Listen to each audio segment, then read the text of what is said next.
have they yet passed the once disputed border of mere androgyny, arriving at some entirely new sexual continuum? Movies are the lingua franca of the 20th century. The 10th muse, as they call the movies in Italy, has driven the other 9 right off Parnassus, or off the peak anyway. Recently I observed to a passing tape recorder that I was once a famous novelist. When assured politely that I was still known and read, I explained myself. I was speaking, I said, not of me personally, but of a category to which I once belonged that has now ceased to exist. I am still here, but the category is not.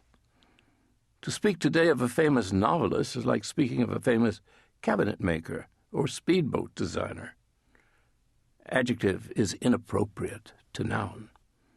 How can a novelist be famous, no matter how well known he may be, personally to the press, if the novel itself is of little consequence to the civilized, much less to the generality? The novel as teaching aid is something else, but hardly famous. There is no such thing as a famous novelist now, any more than there is such a thing as a famous poet. I use the adjective in the strict sense. According to authority, to be famous is to be much talked about, usually in a favorable way. It is as bleak and inglorious as that. Yet 30 years ago, novels were actually read and discussed by those who did not write them, or indeed even read them. A book could be famous then, but today's public seldom mentions a book unless, like the Da Vinci Code, it is being metamorphosed into a faith-challenging film. Contrary to what many believe, literary fame has nothing to do with excellence or true glory, or even with a writer's position in the syllabus of a university's English department, itself as remote to the agora as academe's shadowy walk.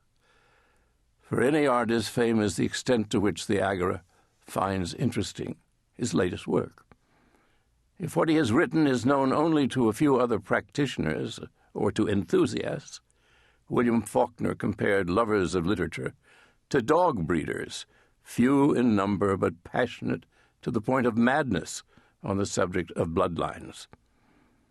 Then the artist is not only not famous, he is irrelevant to his time, the only time that he has. Nor can he dream of eager readers in a later century, as did Stendhal. If novels and poems fail to interest the agora today, by the year 3091, such artifacts will not exist at all, except as objects of monkish interest. This is neither a good nor a bad thing. It is simply not a famous thing. Optimists like the late John Gardner regarded the university as a great, good place where literature would continue to be not only worshipped but created. Perhaps he was right, though I do not like the look of those fierce theoreticians currently hacking away at the olive trees of the academe while seeding the Cephissus River with significant algae. Can there be a famous literary theoretician? Alas, no. The agora has no interest in parlor games, other than contract bridge, when one of the players is Omar Sharif.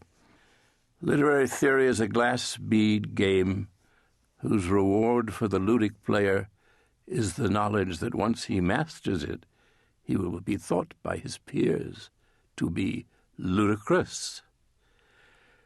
But I have lately been taken to task by an English teacher for my intemperate attacks on English departments, which have, she noted, ominously cost me my place in the syllabus. So I shall now desist, and like Jonah, wait for the greatest of fishes to open wide his jaws and take me in. After all, if you miss one syllabus, there'll always be another in the next decade. The best of our literary critics was V.S. Pritchett. I find fascinating his descriptions of what the world was like in his proletarian youth. Books were central to the agora of 1914. Ordinary Londoners were steeped in literature, particularly Dickens. People saw themselves in literary terms.